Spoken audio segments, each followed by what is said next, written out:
Polisi telah menetapkan poluan berinisial Bribtu FN, 28 tahun, sebagai tersangka kasus kekerasan dalam rumah tangga atau KDRT. Tersangka sebelumnya membakar suaminya yang juga anggota polisi, Bribtu RDW 28 tahun, hingga tewas. Kabid Humas Polda Jatim Kombes Pol Dirmanto menjelaskan, Bribtu FN saat ini masih dalam kondisi trauma berat. Oleh karena itu, pihaknya mengerahkan tim untuk memberikan trauma healing kepada tersangka. Adapun aksi pembakaran Bribtu RDW oleh Bribtu FN terjadi pada Sabtu 8 Juni 2024 pagi di Kompleks Asrama Polisi Polres Mojokerto. Pelaku kesal karena korban menghabiskan uang gaji untuk bermain judi online. Padahal kebutuhan rumah tangga semakin meningkat karena keduanya baru dikaruniai anak kembar. Lantaran kesabarannya sudah habis, Bribtu FN membakar tubuh suaminya menggunakan bensin yang telah disiapkan. Pelaku sempat membawa korban ke rumah sakit, namun nyawa sang suami tidak tertolong. Korban meninggal dunia di RSUD Dr. Wahidin Sudirohusodo Mojokerto pada Minggu 9 Juni 2024 siang karena mengalami luka bakar sebanyak 96%. Kemudian yang menjadi catatan dari peristiwa ini adalah yang pertama motif ya rekan-rekan sekalian, bahwa motif daripada kejadian ini bahwa saudara almarhum ini Bribtu Riantwi Nugroho ini sering menghabiskan uang belanja yang harusnya dipakai untuk membiayai hidup ketiga anaknya. Ini dipakai untuk main judi online.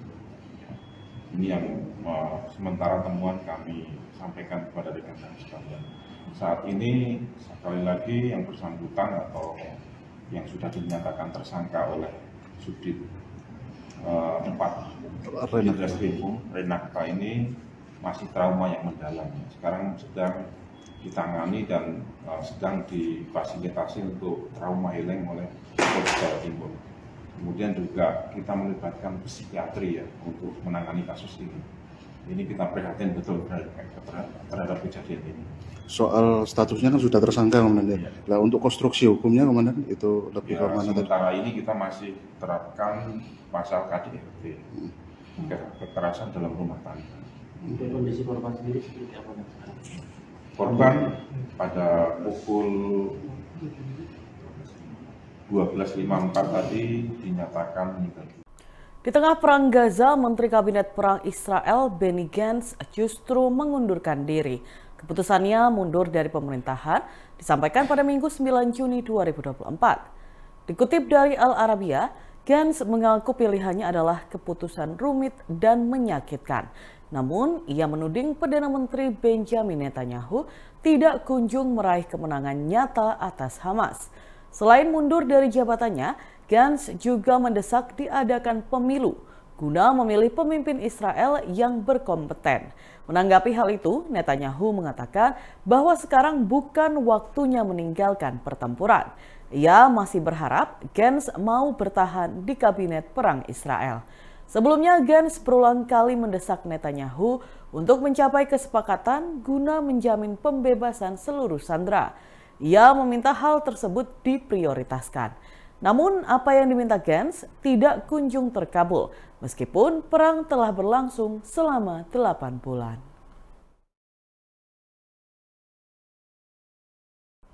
Anies Baswedan dikabarkan mulai dilirik PDI Perjuangan untuk maju di Pilkada DKI Jakarta 2024. Namun di tengah kabar tersebut, Anies juga diisukan terancam dijegal dalam Pilkada Jakarta. Merespon hal ini, pengamat politik Henry Satrio pun menyebut bahwa jegal-menjegal dalam politik merupakan hal biasa. Hal itu disampaikan Henry Satrio alias Hensat saat dihubungi Tribun News pada Minggu 9 Juni 2024. Dalam pernyataannya, Hensat mengatakan bahwa isu Anies akan diusung oleh PDIP dan Anies berpotensi dijegal akan menjadi dinamika yang tinggi di Jakarta. Terlebih PKB dan Nasdem yang mendukung Anies di Pilpres 2024 kini dikabarkan masuk ke koalisi Prabowo Gibran atau Kim. Namun menurutnya jegal-menjegal dalam politik merupakan hal biasa. Oleh karena itu, ia pun mengatakan bahwa Anies harus terima jika tidak mendapatkan partai pengusung. Meski demikian, Hensat menilai elektabilitas Anies di Pilkada Jakarta masih tinggi, sehingga peluang menang di Pilkada Jakarta juga masih sangat terbuka.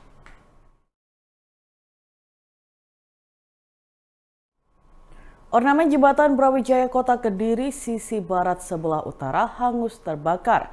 Api dengan cepat membakar ornamen yang terbuat dari bahan plastik tersebut pada Senin 10 Juni 2024. Kobaran api yang mengepul dan asap yang menghitam membuat kebakaran itu dapat terlihat dari kejauhan. Kobaran yang menghanguskan bangunan ornamen ini berlangsung singkat, hanya sekitar 15 menit. Api padam setelah semua bagian ornamen hangus terbakar. Sejauh ini masih belum diketahui penyebab api yang membakar habis ornamen dari bahan fiberglass tersebut. Adapun di lokasi kejadian telah dipasang polis lain. Pantauan dari reporter Tribun Jatim Network, tidak ada yang tersisa dari ornamen yang terbakar. Ada dugaan kebakaran diakibatkan hubungan pendek atau korsleting listrik. Petugas dari Dinas Pekerjaan Umum dan Penataan Ruang atau PUPR Kota Kediri pun telah melakukan pemeriksaan di lokasi. Kebakaran ini sempat viral di sejumlah media sosial dan menjadi trending topik. Diketahui, ornamen gerbang jembatan Brawijaya Kota Kediri yang hangus terbakar terbuat dari bahan aluminium composite panel atau ACP. Bangunan ini terbuat dari bahan non-aluminium berupa bahan polyethylene yang dilapisi lembaran aluminium di kedua sisinya. Ahli Muda Jalan dan Jembatan PUPR Kota Kediri, Sunarto menyebut bahan itu biasa digunakan melapisi dinding eksterior bangunan. Berkaitan dengan penyebab kebakaran ornamen jembatan Brawijaya, ia mengaku sejauh ini masih belum diketahui. Namun, meski telah terbakar, tidak sampai merusak struktur kerangka ornamen jembatan karena yang terbakar hanya pelapisnya saja.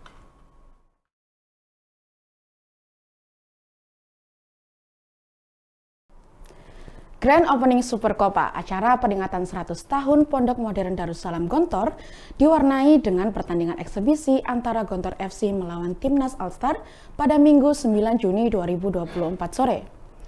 Pantauan di lokasi, pertandingan eksebisi ini dimulai pukul 4 sore waktu Indonesia Barat.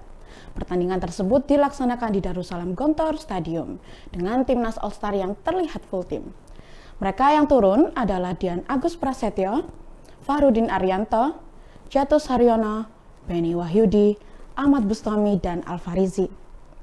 Lalu ada Evan Dimas, Randy Irwan, Randy Karahma, Dery Setiawan, dan Haryanto.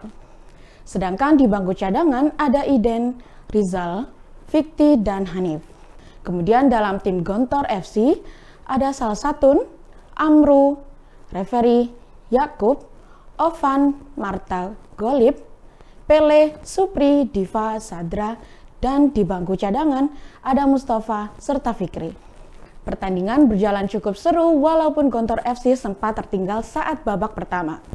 Pada menit ke-25 ada Ahmad Bustami yang membobol pertahanan Gontor FC dengan penalti tiang jauh. Gol kedua dari Dedik Setiawan pada menit ke-27, sedangkan gol ketiga dihasilkan Fahrudin melalui sundulannya pada menit ke-29. Gontor FC sempat membobol pertahanan kiper Timnas All-Star, Dian Agus pada babak kedua. Sementara itu, Ketua Divisi 100 Tahun Pondok Modern Darussalam Gontor Ponorogo, Ahmad Fauzi Hidayatullah mengatakan, pada grand opening pertandingan eksebisi mengundang Timnas All-Star dengan melawan Gontor FC yang ikut dalam turnamen. Ahmad Fauzi juga mengatakan pemain Gontor FC adalah alumni Pondok Modern Darussalam Gontor yang masih aktif di pondok. Acara peringatan 100 tahun yaitu Super Kopa 100 tahun Gontor ini dimulai pada Minggu 9 Juni 2024 dan ada 16 tim sepak bola dari Jawa Timur dan Jawa Tengah yang akan bertanding. Dan Tribuners, berikut kita simak wawancara dengan Ketua Divisi 100 Tahun Pondok Modern Darussalam Gontor Ponorogo, Ahmad Fauzi Hidayatullah. Turnamen dalam rangka ulang tahun Pondok ke-100, untuk nama turnamennya Super Kopa 100 Tahun Gontor. Ini memang mengundang Betul, ini untuk pertandingan eksibisi itu kita undang timnas All Star, nanti lawannya dengan Gontor FC yang juga ikut dalam turnamen ini. Termasuk pianinya atau para santri? Pemain Gontor sendiri, ya dari alumni Gontor. Alumni Gontor. Alumni Gontor yang masih aktif di pondok ikut dalam turnamen juga, dan untuk sore hari ini kita lawankan dengan timnas All Star. Nama All Star-nya ada Bustomi, ada Fahrudin, ada Ivan Dimas, ada Dedi Setiawan, dan beberapa yang lainnya pemain dari Arema dan Persebaya. Kapten Persebaya Randy hadir juga. Jadi memang kali pertama ya? Timnas All Star nih? Enggak juga. Ya kalau Timnas All Star mungkin pertama, tetapi sebelumnya event yang seperti ini sudah pernah kita laksanakan dalam rangka 80 tahun, 90 tahun Gontor. Cuman ya mungkin ininya berbeda. Kalau dulu kita pernah 2 tim yang kita undang, Deltras dan Persik. Nah, untuk kali ini kita mengundang Timnas All Star lawan Gontor FC. Mas apa? Kamu tuh jenengan? Saya Fauzi. Fauzi siapa? Ahmad Fauzi Hidayatullah. Sebagai? Saya sebagai ketua divisi 100 tahun. Download Tribun X sekarang, menghadirkan lokal menjadi Indonesia.